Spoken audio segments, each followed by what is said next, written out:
Christophe Fulmar, je suis le directeur de la Maison de l'Enfance au CCAS de Saint-Pierre. C'est la direction qui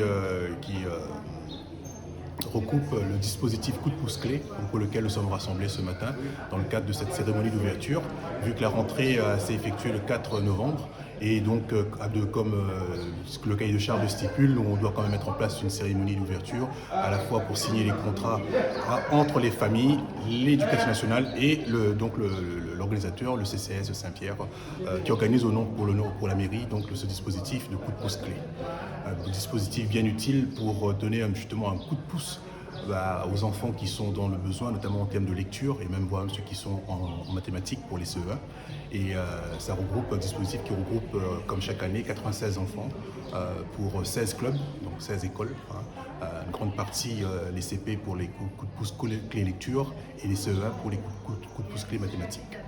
Ça se passe comment le coup de pouce? C'est-à-dire les gens qui travaillent dans cette association partent directement dans les écoles pour aider les enfants ou Voilà. c'est les enfants qui l'initient?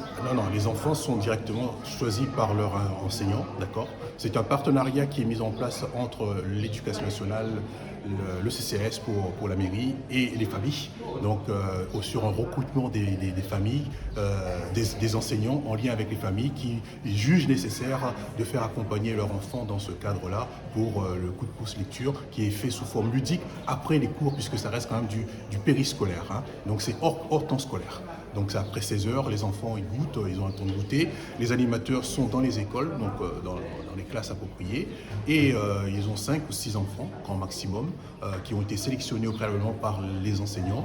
Et donc ils sont sous la responsabilité de l'animatrice ou l'animateur, sous une forme de jeu où ils apprennent à lire, où ils apprennent des méthodes de lecture ludique.